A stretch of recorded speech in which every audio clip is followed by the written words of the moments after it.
oh man, okay, the metaverse is dead, right? The metaverse is dead. Well, hey, I'm Paul. I'm your host for today.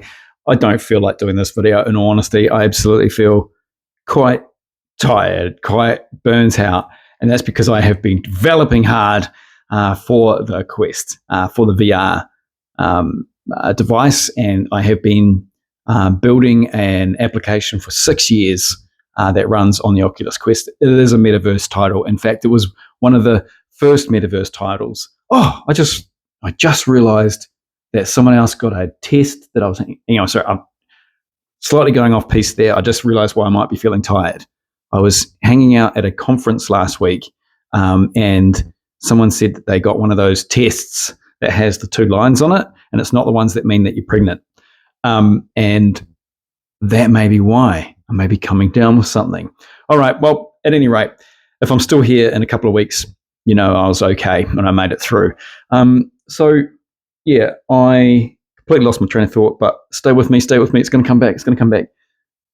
Metaverse, yes. So I'm a Metaverse developer, and I have been creating an application that's called MYX Mix, and it's on the Quest right now, and you can play it. It's free to play. That application is a Metaverse title, and it was there when Meta decided to convert their whole business across to the Metaverse. And there's a reason why Facebook is now effectively called or owned by Meta. It's because there's a little part of the Metaverse that's called Meta. Now, I know that a lot of you out there, especially if you're watching this video, you probably have some kind of interest in this topic. So I won't bore you with the details, but if you weren't there or if you're new to the concept of the Metaverse, it was pretty much, there was only a couple of applications really that were in the VR space that were really kicking ass really showcasing what a metaverse might look like. And that was VR chat and my title Mix and a couple of others. There was a couple of other applications that were kind of showcasing stuff. A lot of them were really leaning into business stuff, which I get and I like, but it was VR chat really that was showcasing the future of what the metaverse could be, a really social place where lots of people come together and it's cool, right? Like it's not like this cheesy kind of world. It's like a cool underground movement. And that was enough to convince Mark Zuckerberg to rebrand his entire company into that vision. Now, over time, and billions spent and emails leaked, like the one recently where Bosworth, the boss of that division, basically was like, look, this is the year of the metaverse make or break, right? 2025, we've got to make this happen. If we don't make it happen, Mark's going to be getting very, very conscious about spending more money. So there's been a lot of ups and downs in the perception of whether the metaverse is a really genuine happening thing. And there's been a lot of press saying that the metaverse is dead, right? That it's done its dash. And VR has also gone through many of those, lost people scenarios where it's like, oh, what happened to the VR? It's supposed to blow up and it hasn't. It must be dead, right? And then it comes back and it gets better. And this is how technology generally works, right? There's this really cool concept, and then it takes a while for it to kind of be picked up by the mainstream, and it goes possibly through a few iterations of popularity, and eventually the technology gets to a point where it matures enough, and then it sticks.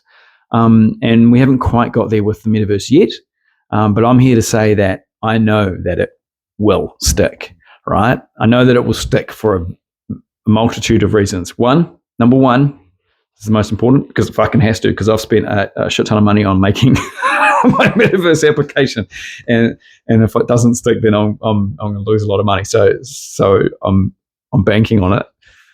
But two, because it's just inevitable, right? The proof is in the pudding when you see the next generation coming through. Like say my daughter, she's 8. And she gets into VR and she absolutely loves it, right? She's not supposed to be in there, but we won't talk about that. She's actually a great quality assurance developer for me, because I will put her into my application and get her to test if she can understand it and intuitively figure it out. And what actually happens is she's the greatest tester, basically, because she knows and expects certain things in VR that we possibly wouldn't. We kind of grew up with, mice and keyboards and interactions, like even touching the screen, right? I mean, these are things which are very intrinsic to the way we interact with technology. But the new generation, they don't have that preconception of needing to touch a screen or move a mouse or type a keyboard to interact or to get input in and out. They just move around inside the 3D space. They grab things, right? They just grab stuff. And this is quite pivotal in the next generation of computing. And that the next generation of computing will be very tangible and touchable and feelable, and that's how we will interact with computers. Everyone knows the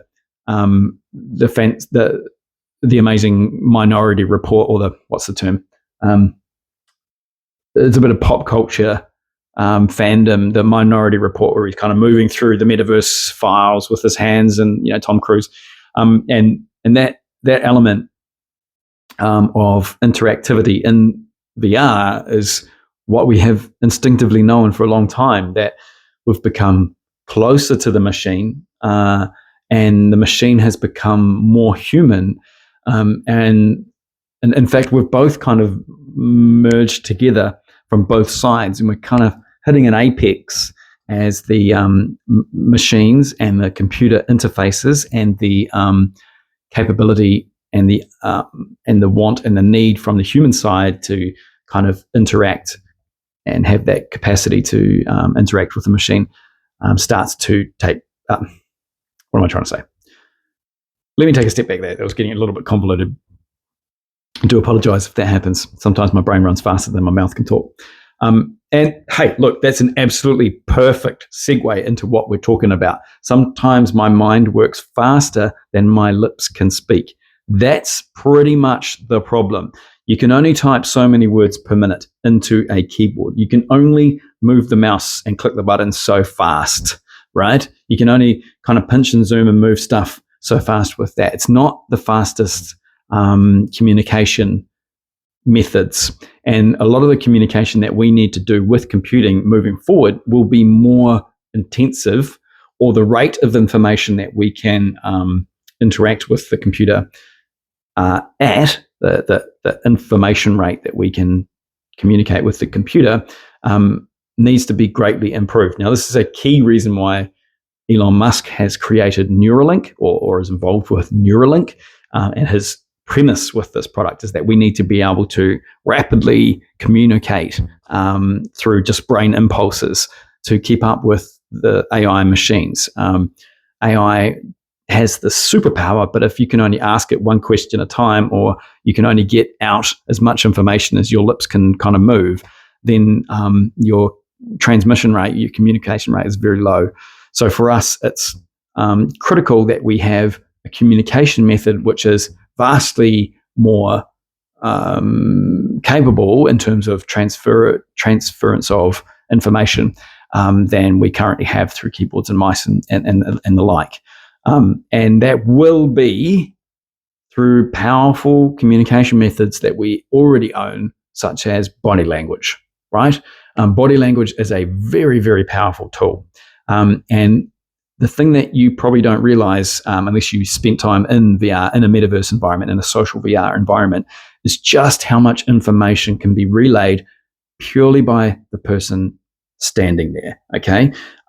Just their positioning, or whether they're facing you, or whether their head is moving, or their eyes are moving, or the way they're holding their hands. All of this is powerful body language that normally is lost through traditional communication methods. Even this communication method now, this 2D version where you can see me, you can't see my legs. You can't see if I'm just like tapping my leg like crazy to try to, because I'm like hanging to get out of here, or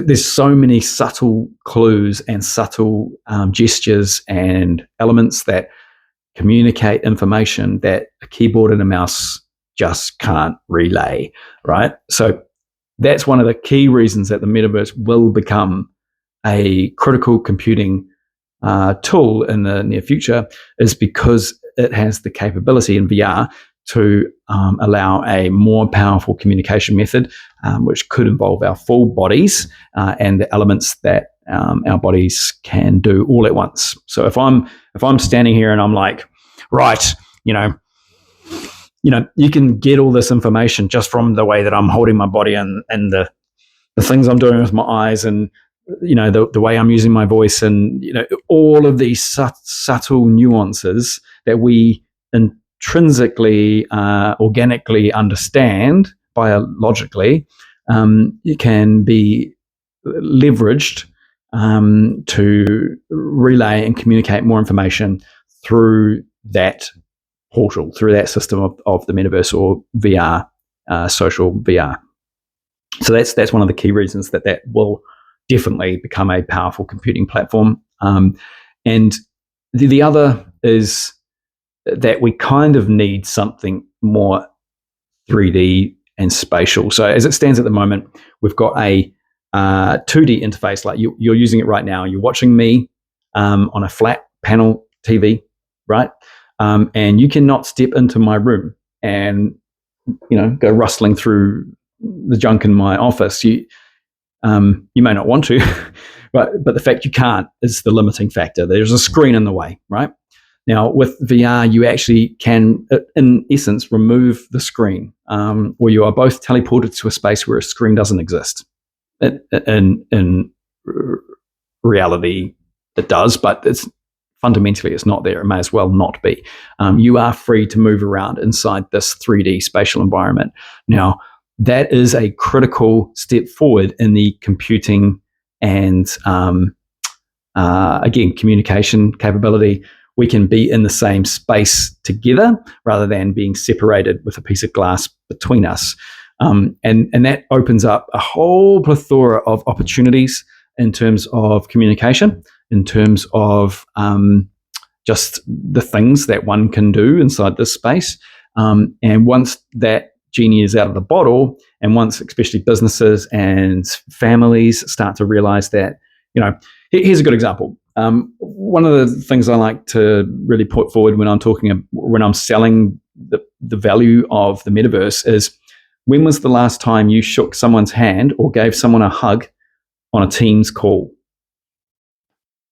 You can answer this now. In fact, I can answer it for you. Never, because unless you push one of those dumb emojis, you can't walk up to that person and give them a hug. Okay? I've done it many times in VR. And I tell you what, it feels as real as doing it in real life. Shaking someone's hand is a very, very important part of business. And when you meet someone, being able to shake their hand virtually is just as powerful and important. So that is another reason we are able to move around inside a 3D space together, and to have all of those elements that compound to create a more immersive and more powerful communication and experience situation. And that can't be undone. Once you start to experience that, you can't deny that it's a critical component for human interaction, which is the baseline for pretty much everything we do.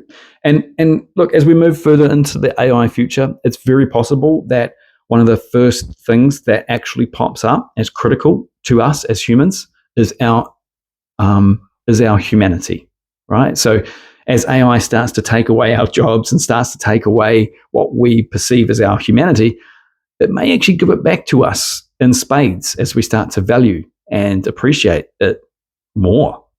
And it wouldn't surprise me if we get to a point where suddenly we realize the AI is going to do everything in the background for us, and we're just going to focus on being good to each other. And maybe our morals and our values will adapt over time to be more appreciative of the things that we have and the things that make us human. And I think that's a beautiful prospect for us. All right, well, that's probably enough from me. If you want to hear more rants like this, then make sure you like and subscribe. I will try to do this as much as I can. I'm going to try to do this every week because I've been told by ChatGPT that that's exactly what I'm supposed to do. So, look, the AI has told me to do it. The AI has told you need to like and subscribe, so don't piss it off. Yeah, I'll see you next week for more abstract technology and VR metaverse conversations.